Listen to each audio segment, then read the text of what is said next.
السلام عليكم ورحمة الله تعالى وبركاته. الصلاة والسلام على سيدنا محمد وعلى آله وصحبه أجمعين. حبيت نشارك معكم هذه الفكرة ديال طارت من دون كيك. بصراحة الكريمة رائعة ولذيذة. كان ممكن أن نزينها بطريقة أحسن، ولكن كانت بسيطة الفكرة وسريعة. ممكن تزينوا الجوانب بالشوكولاتة، بالكريمة، باللوز محمر، بأي نوع من فواكه. ممكن تزينوا أيضا الوجه بالكريمة، أيضا تزيين ديال الطارت وتحصلوا على واحد طارت راقية. المهم المضمون، المهم أن الطعم صراحة كان رائع والطريقة سهلة جدا وسريعة. أنا ما خليتهاش تاخذ وقتها في الثلاجة، ممكن تتماسك أكثر، ولكن صدقوني الكريمة اللي حضرتها رائعة ولذيذة.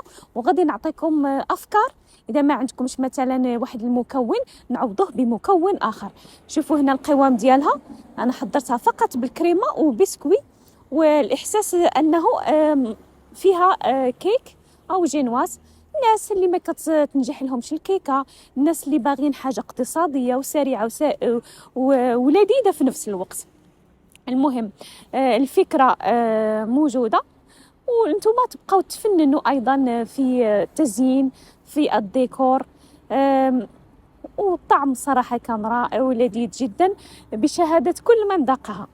يلا ننتقلوا لطريقة التحضير. هنا الأساس ديال الكريمة هو الكريمة السائلة. هنا تقريبا عندي أقل من 500 مليلتر. المهم هذه كانت كافية. نصف لتر من الكريمة السائلة، تكون باردة طبعا، وغادي نخفقها. غادي نضيف لها واحد المكونات بسيطة ونقسمها إلى جزئين باش نحضروا جوج ديال النكهات. هنا ممكن تضيفوا جبن الكريمي، يعطيها واحد القوام ولذة رائعه. انا ضفت تقريبا واحد 3 ملاعق، ما بانش مزيان في الفيديو.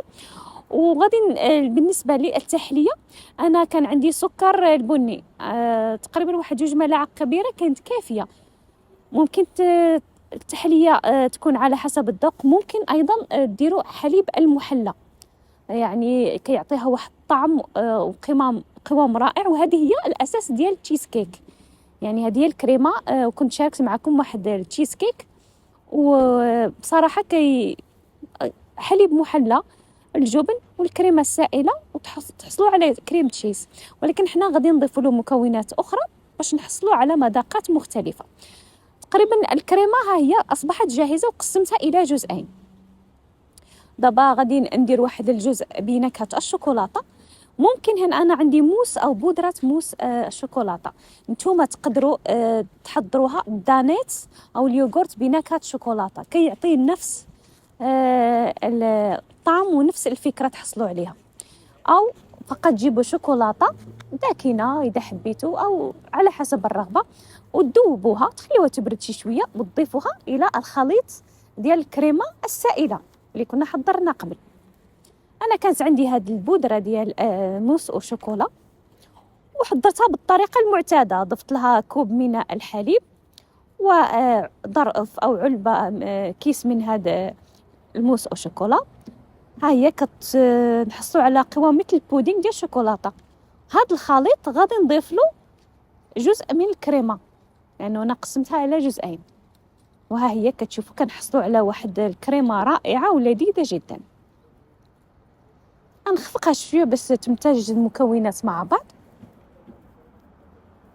ونخليها على جانب، ونحطها في اناء، نحطها في الثلاجه من الاحسن. دابا نحضر الجزء الثاني اللي بنكهه الفانيلا. انا كانت عندي هذه البودره وموس فانيلا، ونضيف لها بالنسبه للتعليمات نضيف لها كوب من الماء عادي بارد. مثل ما قلت لكم، نتوما الا ما عندكمش هذه البودره تضيفوا الى جزء من الكريمه دانيت شوكولاته او شوكولاته مذابه، والجزء الثاني اللي بنكهه الفانيلا ممكن تضيفوا دانيت بنكهه الفانيلا او الكراميل على حسب الذوق. او ممكن ايضا اذا ما عندكمش تحضروا الكاسترد او الكريم انجليز او الكريم باتيسيير الطريقه العاديه، نخليوها تبرد تتماسك جيدا، من بعد نضيفوها الى الخليط تاع الكريم شانتيي. الكريمه تصبحت جاهزه. الاطار هنا غادي نغمس البسكوي في الحليب. ممكن ديروه في القهوه، انا ولادي ما يبغوش القهوه، قهوه نسكافيه. ها هي الكريمات اصبحت جاهزه. عندي موس او شوكولا وموس بالفانيلا، الطعم ديالهم روعه. وعندي الاطار اللي غادي ندير فيه الطارت. من الاحسن لو عندكم اطار مستطيل او مربع يكون احسن. انا صراحه كان عندي واحد المشكله في الجوانب، ولكن مثل ما قلت لكم عمل سريع ومهم النتيجه ومهم المذاق، كان رائع. درت 2 ديال الطبقات من البسكوي.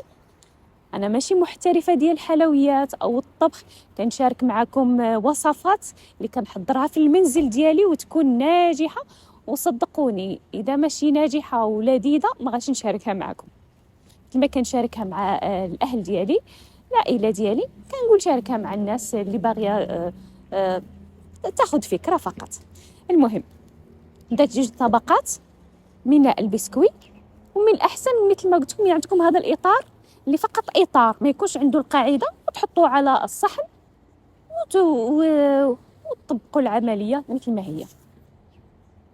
غادي ندير اول طبقه مثل ما تشوفوا على حسب الرغبه، سواء ديال الفانيلا او شوكولاته. غادي انا نبدا ديال الفانيلا.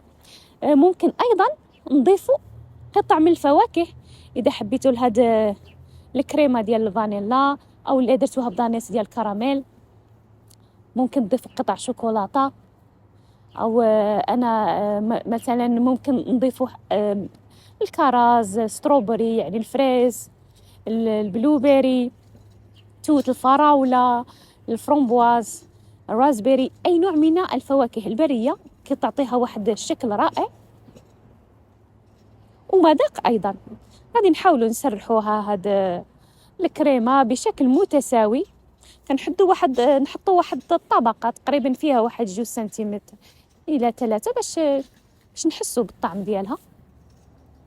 وانتم عارفين فوق منها غادي ندير ايضا طبقه من البسكوي، طبقتان. انا ندير 2 طبقات باش تعطيك احساس ديال انه هناك كيكه او جينواز.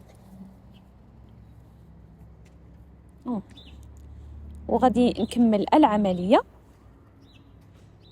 نوزع البسكوي مثل ما قلت لكم. اذا عندكم بسكوي مربع، من الاحسن الاطار يكون مربع صراحه، يكون احسن، الشكل يكون مرتب وما تعذبوش. انا بحال كنت نلعب بازل، يعني كانت شويه العمليه صعبه في الاطراف. وزعت الطبقه الثانيه من الكريمه، ومن بعد جبت شوكولاته. جبت كريمه سائله سخنتها وذوبت فيها الشوكولاته. هذه الشوكولاته تقريبا مره 70%. نحاول نذوبها جيدا. تبرد شي شويه نوزعها على هذه الكريمه. ويا اما تزينوها، انا رشيتها بشوكولاته وحطيتها في المجمد 1 ساعة ونصف. كان ممكن نخليها اكثر باش تتماسك اكثر، وكان ممكن نزين الاطراف لكن وليداتي بغاو ياكلوها واستمتعوا بها الصراحه، وكان الطعم رائع ولذيذ جدا. اذا كنتوا عاد زينتوها غادي تعطيكم واحد الشكل رائع مثل الطرطات الراقيه. وصدقوني الطعم كان رائع، وما بدلتوش فيها واحد المجهود، وما حطيتوش فيها واحد المكونات بزاف وغاليه. بسيطه لذيذه ومتواضعه. نتمنى تكون عجبتكم فكره اليوم. ما تنساوش اذا عجبتكم اللايك. الى اللقاء.